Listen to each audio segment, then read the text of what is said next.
Welcome to Under the Microscope. This series is brought to you by the Real Scientists Nano team. Our goal is to provide a platform where scientists can communicate their work and interact with the public. With that in mind, every week we introduce you to a scientist working in the field of materials and nanoscience, who would be curating the RealSci_Nano Twitter account.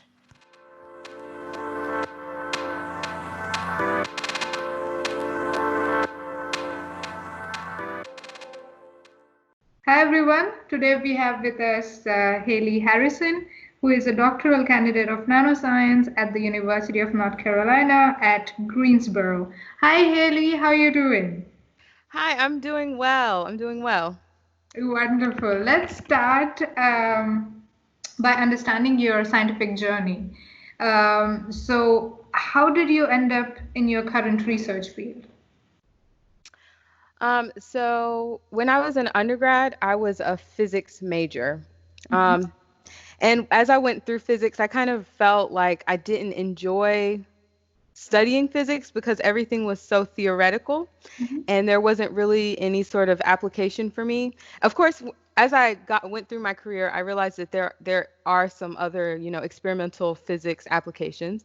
Mhm. But I got interested in nanoscience when I learned about microscopy and spectroscopy and how you can image and study nanomaterials and visualize them using these different techniques.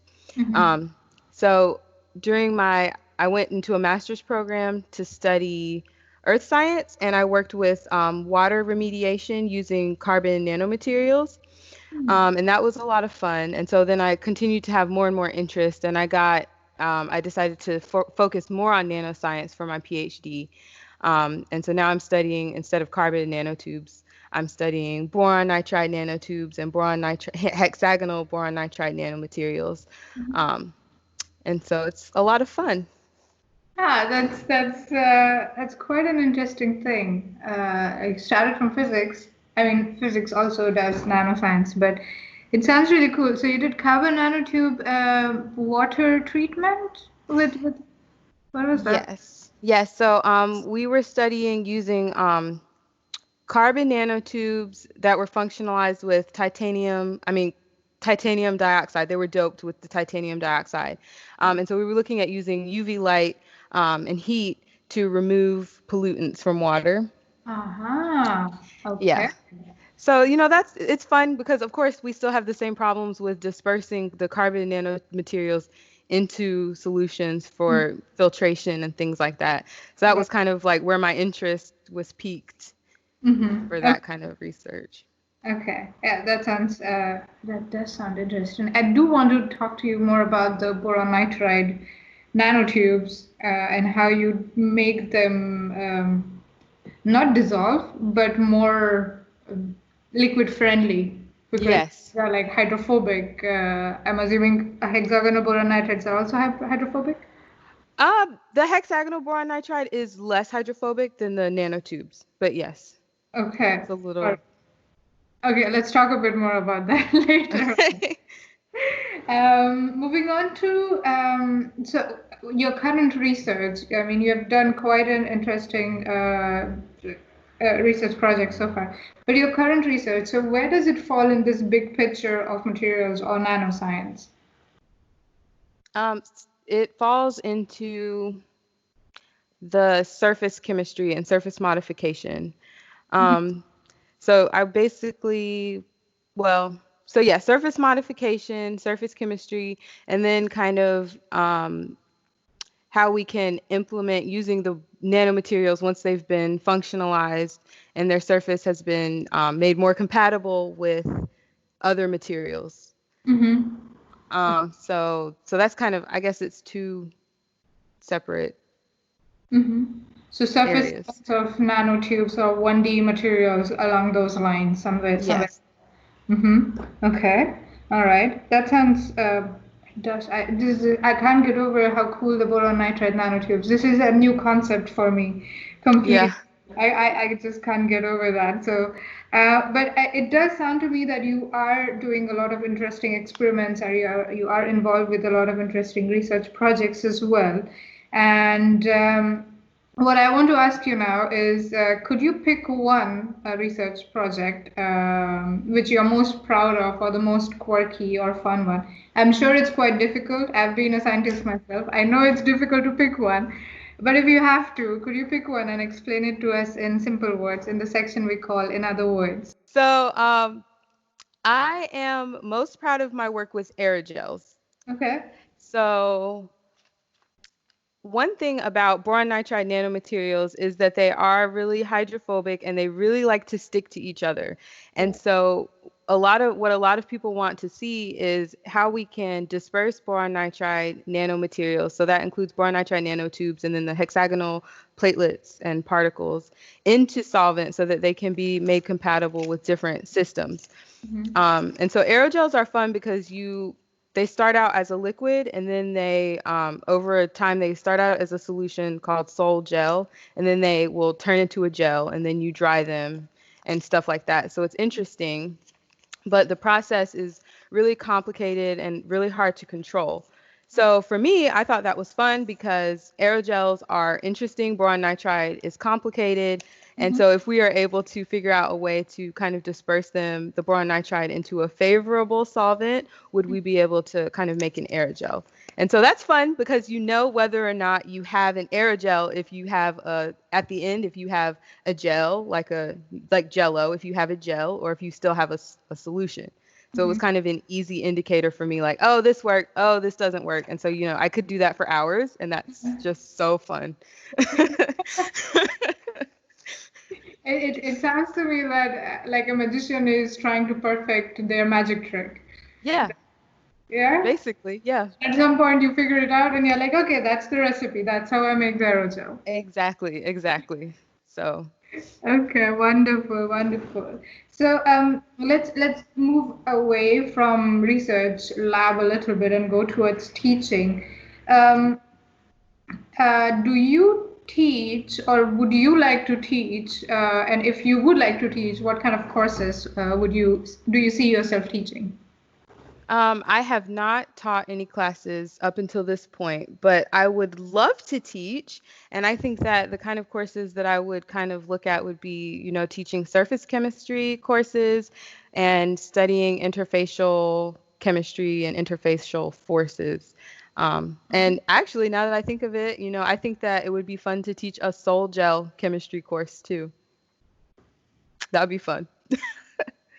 Soil chemistry. Okay, a nanoscientist perspective on soil chemistry and surface chemistry and the other course that you mentioned. That would be so cool. Tell me when you start teaching this, I'm definitely going to attend at least one of these courses. I will. Wonderful. So, Haley, I really hope that your research experience so far has been wonderful and will continue to be wonderful in the future as well. However, we all have wishes to improve our research experience all the time. So, if you do have those wishes, could you tell us your three wishes? And to improve your research experience, what would you ask for? And I'm not promising anything here. Yes. So the first thing I would love to see is among universities just across, well, in the United States specifically, better like solvent and waste disposal systems. Mm-hmm. And the second thing that I would like to see is remote communication with our instrumentation. So I spend a lot of time doing spectroscopy and using instruments that are located on campus. And I think that everyone would enjoy having remote access to the instruments from wherever they are. So we could do a little bit more remote work. Mm-hmm. Um, yeah, I think let's Third see. wish? Third wish. mm, Also would focus on having better connectivity. So when nanoscientists and like people who work in the nanospace, we do a lot of um, we collaborate with so many different people. And so it's so hard to contact our collaborators like in different countries, even like though we have all these different systems. So like if we could have a better way to communicate, Mm-hmm. like I guess that would go back to the instrumentation, like a better way to share our data, better way to like kind of bring our labs closer together, because it's still like, even with our interconnectivity, like it's so hard. Like I have to ship stuff to somebody all the way over there in a different state and stuff. So yeah. Okay. So better connectivity and better waste disposal? Yes. Better waste disposal. That's interesting. I hope rather that we are working towards solving this, at least the better connectivity. That is something which is under control within the scientific community to a certain extent. And with the waste disposal, I hope it also gets better because I think it's Yeah. extremely important. Extremely important. Yeah. Awesome. So, speaking of future, what are you most looking forward to in the next 3 months? I am looking forward to finding a sense of normalcy so that I can start writing my dissertation. Because of the coronavirus, um, I have had to change my research plans, and I'm kind of becoming comfortable with that and like letting these dreams go that you have, those far-fetching dreams you have of your dissertation. So I just want to be able to like sit down and start working on it and like kind of focus my energy and enjoyment on writing instead of being in the lab all the time. Fair enough, fair enough. I hope you get that motivation. I remember writing dissertation it's fun, but to start is quite a struggle. Once you're in the zone, once you're in the flow, it flows. But getting started is like that's the biggest peak that you have to cross over, and then there is the plateau. Oh yeah. Wonderful. So, Haley, before we let you go, what we want to understand from you is what are the challenges faced by the field of materials or nanoscience at this point? What are the big questions that the scientists are working towards solving? So first, I think that there's a misconception among scientists and engineers that nanoscience is a separate field. And I think that nanoscientists, nano researchers, and nano engineers are doing a really good job, like kind of improving the interdisciplinary nature and improving the connectivity between all of these fields. And so I think that that's a big challenge because, of course, like for people like me who are graduating and, we have nanoscience degrees, people see that and they're like, I don't know what nanoscience is. I can't hire you. And so like you have to kind of change what it is what it is you're studying so that it can be palatable for a wider audience. So I hope that that begins to change in the future.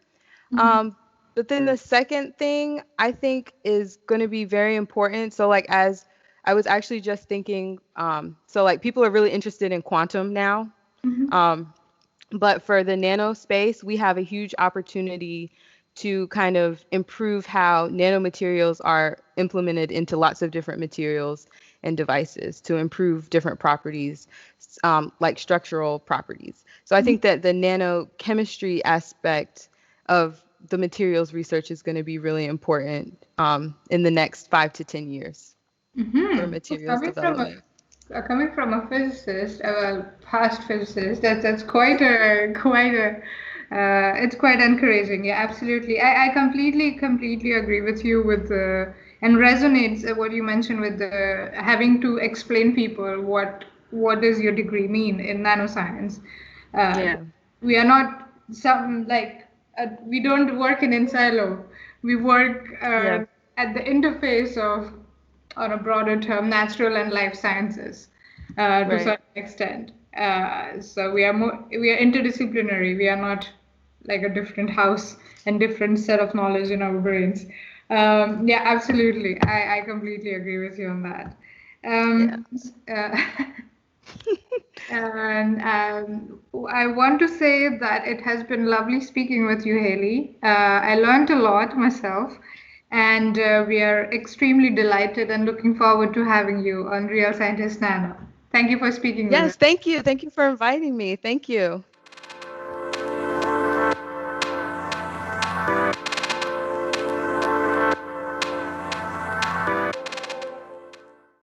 Thank Thank you for listening. To know more about us, please visit our website, realscientistsnano.org, and follow us on Twitter at realsci_nano.